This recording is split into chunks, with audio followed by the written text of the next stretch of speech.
Mis amigos youtuberos, cordial saludo, les habla Alfredo Pulgarín Castaño. Este es mi canal.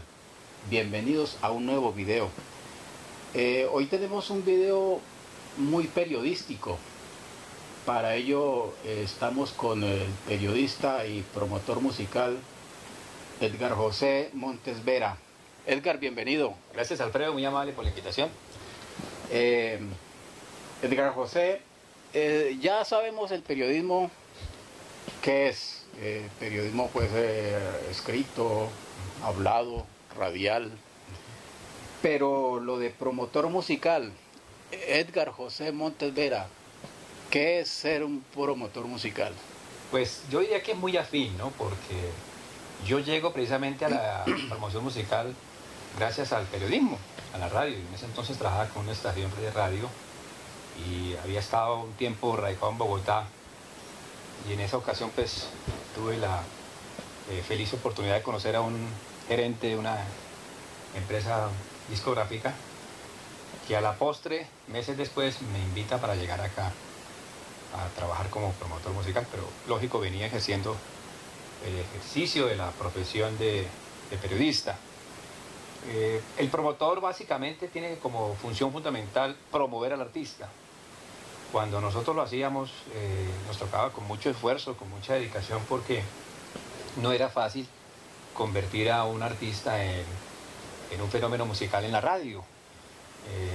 Siempre la esencia de un artista es que suene en las estaciones de radio. Y en ese entonces era el cambio de la AM a la FM, y entonces uno llegaba con su producto musical a convencer al director de turno de la estación de radio que esa canción era el tema objetivo. Entonces nuestra labor era promocionar el trabajo musical del artista, porque en ese entonces no era tanto, Alfredo, lo que ahora el artista hace, que graba el disco no tanto por la venta de la producción como tal, sino en la consecución de conciertos. Antes era al revés, la venta del disco era lo que más le servía al artista. Cuando no había la piratería, porque definitivamente la piratería se tiró todo. O sea, anteriormente el artista creo que recibía muchos ingresos con la venta del, sí, así era, del disco, aparte de los conciertos, ¿no? Claro, es que iban de la mano. El artista, así como vendía música, pues era cantidad. Yo viví la transición del LP, la viví las dos épocas, la transición del LP al CD, que fue algo extraordinario. Cuando irrumpe el CD, el formato, fue algo fenomenal, fue algo extraordinario.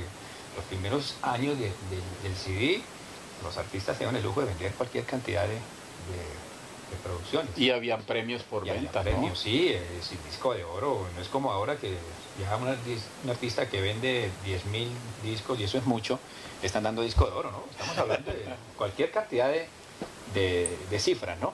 Bueno, Edgar, ¿qué tiempo llevó usted desempeñando la promoción musical?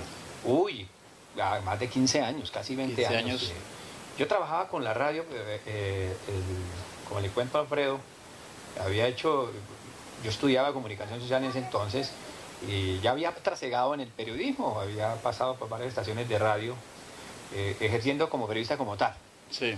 Y pues las cosas de la vida, como le contaba al inicio de la entrevista, conozco a un directivo de una casa discográfica, viajo a Bogotá y yo estoy en un noticiero de una estación de Bucaramanga y recibo una llamada y el operador de audio me dice que un señor de Bogotá lo requiere. Era el personaje de la época. Y ocurre así, me cita al día siguiente en un hotel, me dice que le gustaría que yo me vinculara a la promoción musical. Pues uno hacía en la radio lo que todo el mundo hace, que a mí me tocó, lógico, anunciar discos, temas, artistas, lo normal. Canta fulano de tal, la canción se llama así y estas son tales horas. Aparte del ejercicio del periodismo. Cuando eso en la radio, a propósito, Edgar, se anunciaba el cantante, sí, así es, el conjunto musical, la casa disquera. La casa disquera, claro. O sea, era muy completa la información en torno a la presentación de un tema musical. Hoy en día eso se ha perdido, ¿no? No, es que no se da ni la hora. ni la hora. Sí, eso, Y suena el disco y no se sabe quién canta ahí. sí, O... claro, a uno le tocaba, yo fui como todos, algunos le llaman relojero, otros lanzadiscos, que llegaba a presentar como usted lo dice. En algunos casos, inclusive, uno mencionaba hasta el compositor. Tal compositor, correcto. El nombre de la canción, el nombre del intérprete y la composición y la hora. Entonces, como le cuento, me llaman, el operador de audio me dice que alguien lo requiere. En ese entonces, lógico, no existían los celulares, el internet, que le gustaría, yo me acuerdo del personaje, pero me dice que él no va, que va alguien en representación de él. Me presento a la cita como tal, a un hotel aquí en Bucaramanga muy conocido, y él ya había entrevistado dos promotores de mucha experiencia en la época. Pues, oh sorpresa, yo cuando me invite me dice bienvenido a la compañía, este es los trabajos a promocionar, y me entrega, no sé si usted recuerda, esos famosos maletines Echolá inmensos que pesaban. Sí. Me entrega un mundo de CD, de CD, no, de LPs. Sí. Eso pesaba, No se me adelante mucho porque los CD de ahora. eso pesaba terrible. En ese entonces era distinta Y le voy a contar la una carga. anécdota, Alfredo. Yo trabajaba en un noticiero, me daba en ese entonces el mínimo que era como, creo que 70.000 pesos, imagínense. Y el señor me ofrece como 4 veces lo que yo me ganaba en eso. Yo no lo creía. Claro. Y me dice, mire, mañana tiene vuelo para Bogotá, el vuelo a las 6 de la mañana, a que se presente. Y así empieza este trasegar de la industria musical, donde tiene uno cualquier cantidad de anécdotas, donde uno conoce artistas, viaja, hoteles, reconocimientos, premios, y se ganaba muy bien económicamente, y había como un cierto prestigio, ¿no? En ese entonces era uno promotor, la gente lo envidiaba a uno, ay, usted conoce a fulano de tal. Cuando yo llegaba a la casa donde vivía, en ese entonces era soltero, pues con un artista, los vecinos, ay, preséntemelo, déjeme tomar una foto. Era algo extraordinario, de verdad, era una época maravillosa que ha cambiado un poco, ¿no? Esa estructura, ¿no? Edgar, ¿y su labor era a nivel nacional? Sí, yo inicio primero a nivel regional. Yo trabajé en muchas compañías discográficas. Me faltaron muy pocas por estar en ellas. Pero tuve una feliz ocasión de dirigir una multinacional en Medellín, que fue la Warner Music. Allá pues ya el espectro era mucho más grande, había más clientes que en Santander. Y sí, tuve oportunidades, ofrecimientos de radicarme en Bogotá, pero la verdad, pues yo me sentía cómodo aquí porque estaba en mi región, en mi tierra. Aunque quiero mucho a Medellín porque le debo muchas cosas en mi paso por la Warner, la verdad, los paisas me recibieron con cariño, y eso le sirvió a uno para adquirir más experiencia, ¿no? En este campo de la industria musical. Y tal vez de pronto de la comodidad que uno estar aquí en su tierra, de ganar buen dinero, porque se ganaba muy buen dinero, ese campo le abre a uno muchas puertas, inclusive puertas de conocer empresarios, industriales, políticos. El mundo artístico tiene esa ventaja, pero también es un mundo muy frívolo, donde uno a veces dice, bueno, pero ¿y aquí para dónde voy? O sea, como que se siente uno como en cierta forma como estancado, ¿no? Y lo importante es ahí no deslumbrarse uno e irse por otro camino. Indudablemente que usted tuvo que andar con muchos artistas. ¿Cuál de ellos recuerda, y alguna anécdota con alguno de ellos? Pues anécdotas, no podría decir muchas porque se cometían muchas locuras. Sí, claro, cualquier cantidad. Gali Galiano, Iván Villazón, Peter Manjarrés, Vicente Fernández, a quien tuve la fortuna de acompañarlo en una gira, un señor, un caballero. Rocío Dúrcal, que en paz descanse, una extraordinaria artista, Diego Torres, del argentino, Miguel Bosé, Fer de Maná, el mismo Juanes, que tuve la ocasión también de promocionarlo. Pues muchas. Bueno, tengo una anécdota con Gali Galiano, con quien tengo una cercanía. Moisés Angulo, que es una gran persona.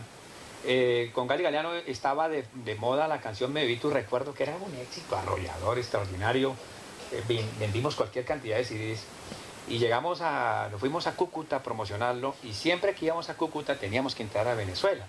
En Venezuela los artistas colombianos son muy queridos, entonces íbamos a San Antonio, Ureña, San Cristóbal. Y llegando a Ureña, hay una estación binacional que los directores son colombianos. Ya ese es el furor. Nosotros nos llegamos para despistar, llegamos en un carrito pequeñito, íbamos el manager de él, no recuerdo el nombre en este momento, un director de una emisora en Cúcuta que era el que nos llevaba en el vehículo, un periodista de un diario de Cúcuta, y llegamos a la estación lleno de gente. Nosotros nunca nos imaginamos. ¿Y sabía que iba galigaleando allá? Claro, porque el locutor, el director anunció.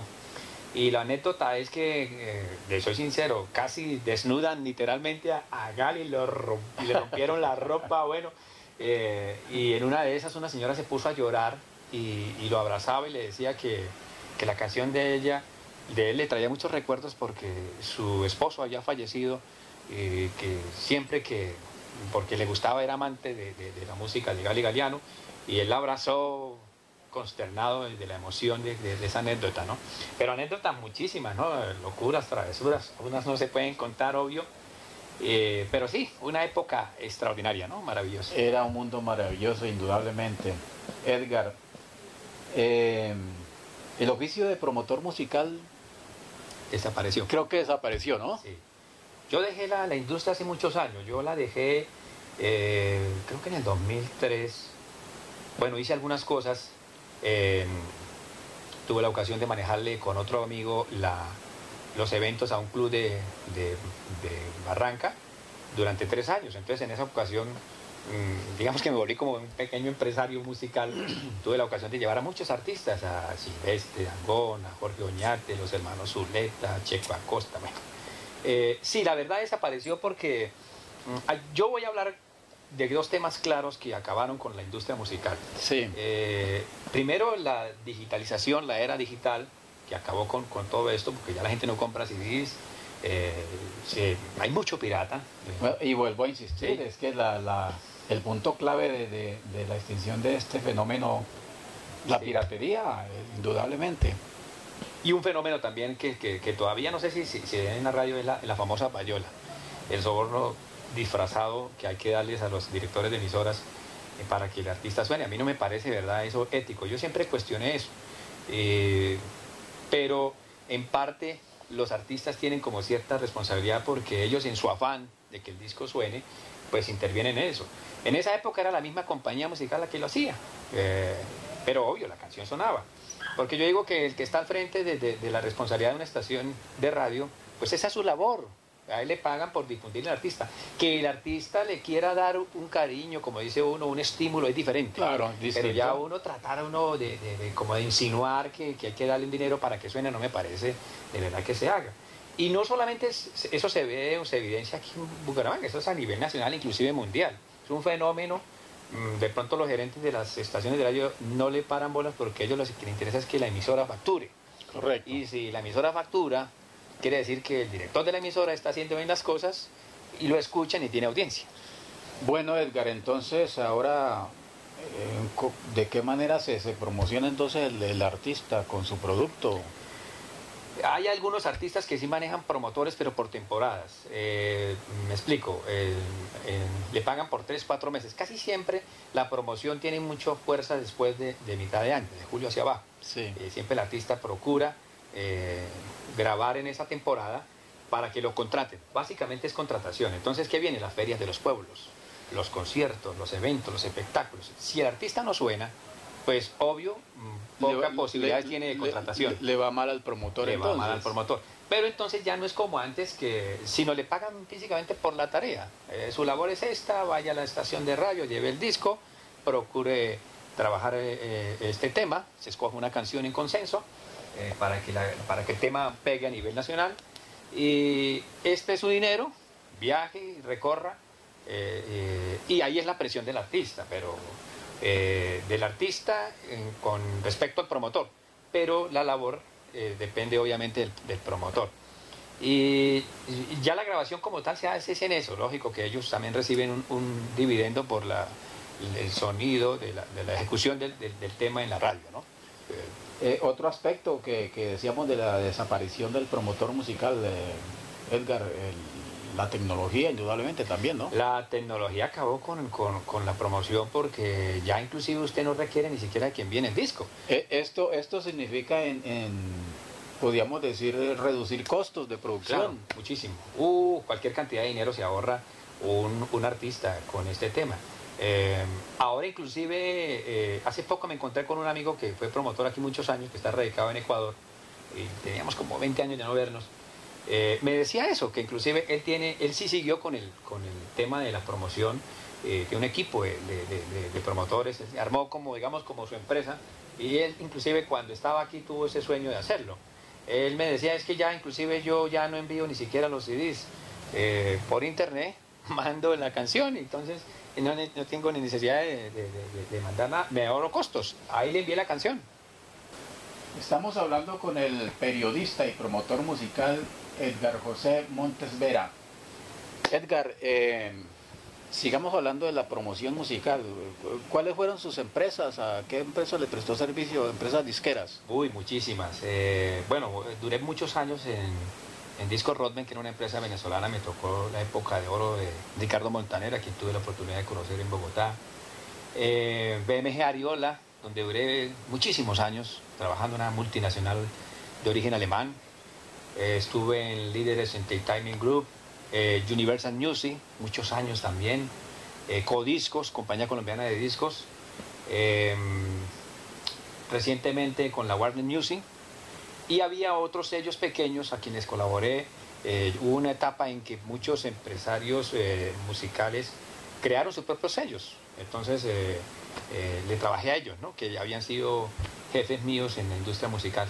Y en un tiempo me dediqué, como le decía anteriormente, a ser también, digamos, como una especie de empresario musical, donde me aventuré con un amigo a manejar los eventos y espectáculos a un importante club del área metropolitana, de Barranca Bermeja específicamente, donde pues tuvimos cualquier cantidad de artistas, ¿no?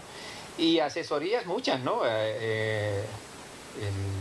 Mucho artista que a veces visita la zona, he hecho algunos trabajos esporádicos, hace mucho tiempo no los hago, por ejemplo con Gabriel Arriaga, que en alguna oportunidad me llamó para que lo acompañara y hiciera promoción. Pero ya como tal, como promotor, ya me ausenté un tiempo porque me he dedicado a otras labores ajenas a la promoción, más no al periodismo, porque el bichito del periodismo sí no lo he abandonado. A propósito de periodismo, hablemos de esta importantísima carrera, esta importantísima labor.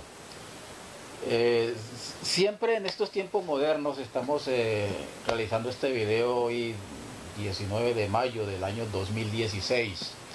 Indudablemente que a esta fecha, cuando empezó el periodismo propiamente dicho, hay una gran diferencia. Edgar, ¿cómo ve usted ese tránsito de aquel entonces a nuestros días en el periodismo? Bueno, cuando yo inicié, que por cierto tengo muchos colegas que todavía están vigentes en el medio, porque yo me ausenté presente por la promoción musical, aunque el bichito del periodismo no le he abandonado, aún le colaboro a 2 medios impresos, a la revista Agenda Informativa y Marketing Empresarial.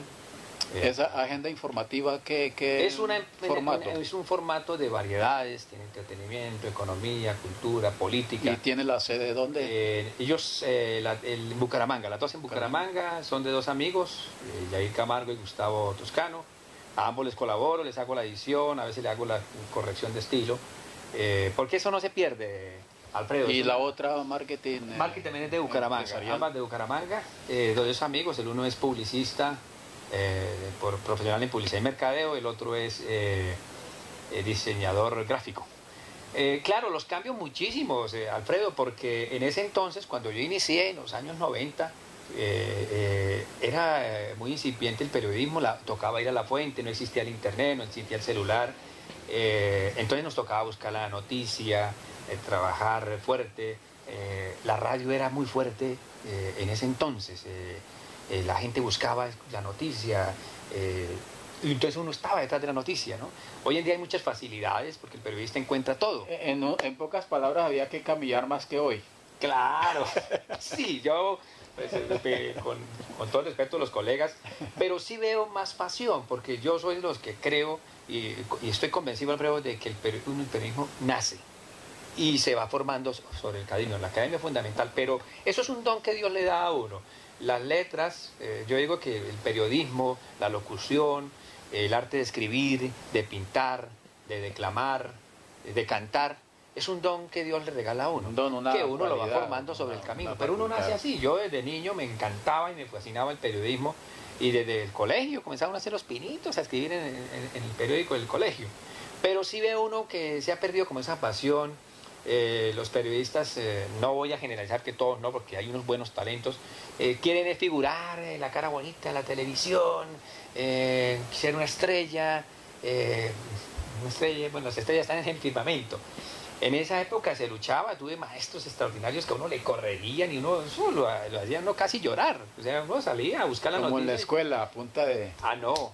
de regla. Y era muy duro. Hay unos colegas que aún están vigentes y que yo los admiro porque son de esa escuela, son de esa tradición. El periodista de ahora, el moderno de este nuevo milenio, tiene la ventaja de que todo está a la mano y prácticamente la investigación es muy poca. Es que ya no tienen necesidad de desplazarse a ningún punto porque todo está ahí a la mano. Algo, discúlpeme Edgar, que me le atraviese en el camino. Algo importante del periodismo, de la comunicación que veo yo hoy en día con respecto a aquellos tiempos. El periodismo ahora tiene más comunicación con el protagonista de la noticia. Sí, así es. Así es. Está más en el entorno donde está la noticia, Cierto. más popular. Sí. En esa época era muy difícil usted lograr una entrevista con un personaje de la vida pública. Todavía había como ese temor con el medio periodístico. Y se luchaba muchísimo para lograr una entrevista, por lo menos hablando de un político, un mandatario, un comandante de la policía, un hombre al margen de la ley. Era muy difícil. Hoy en día, les soy sincero, antes se pelean porque los entrevisten. Sí.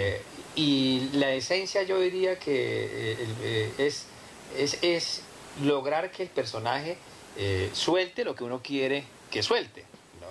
Esa es la razón fundamental.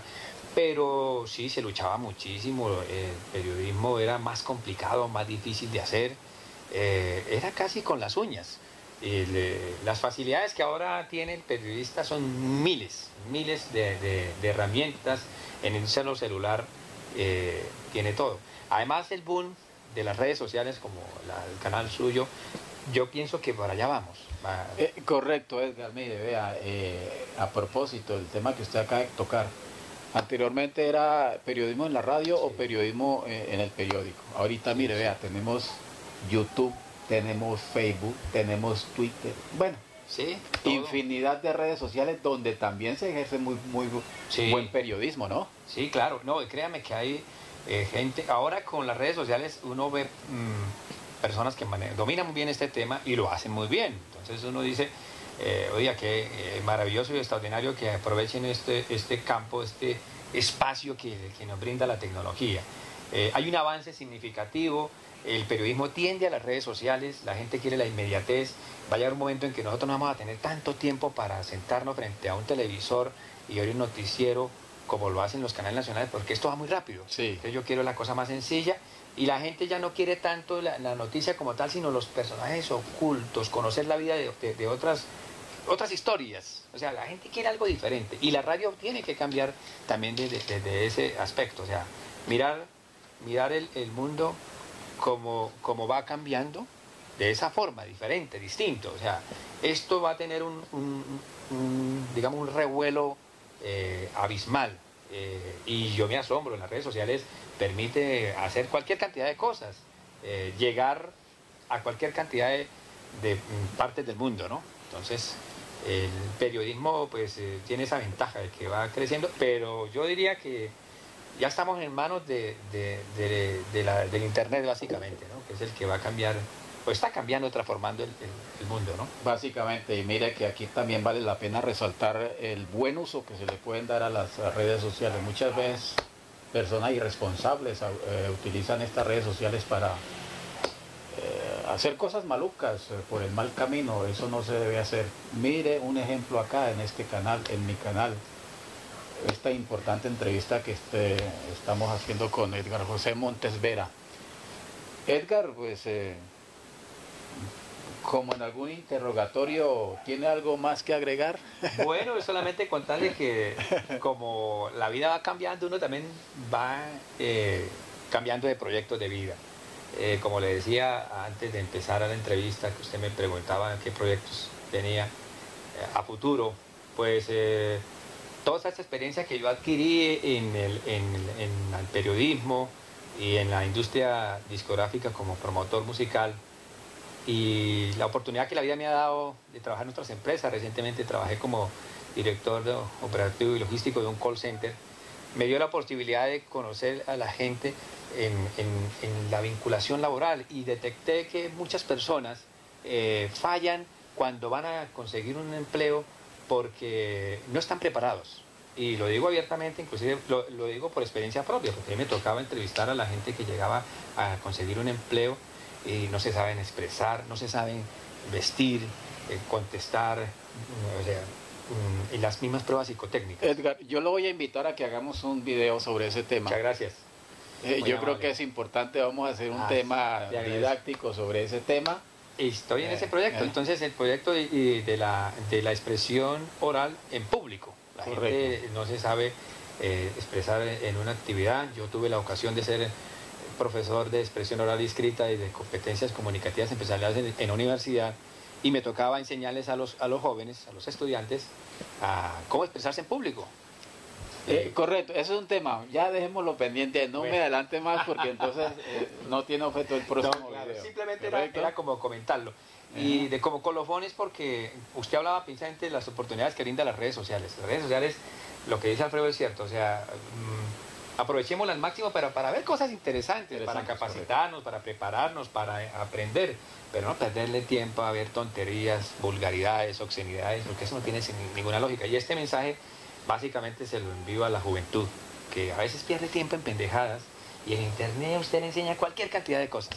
Correcto. Muy positivas para el crecimiento personal. Correcto, Edgar. Mire qué importante tema hemos tenido en el día de hoy. Bueno, Edgar, muchísimas gracias por atender nuestra invitación a compartir momentos importantes con nuestros youtuberos. Edgar, muchísimas gracias. Alfredo, muchísimas gracias por darme esta oportunidad. A todos los amigos youtuberos del canal de Alfredo Pulgarín, mil gracias por aceptar esta invitación de contarles parte de mi historia, y que espero les haya agradado. Y de verdad que qué bonito volver a estas lides. Hace rato no tenía la ocasión de hacerlo, y es un bonito reencuentro con esto. En parte es también hacer periodismo, lo que usted está haciendo, y lo felicito porque de verdad es un trabajo que vale la pena destacar.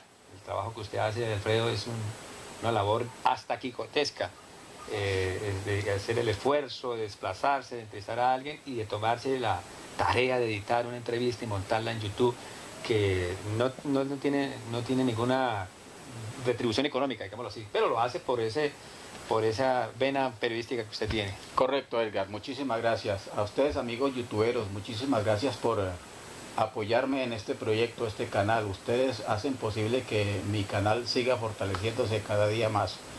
Muchísimas gracias y les pido un permiso. Hasta pronto.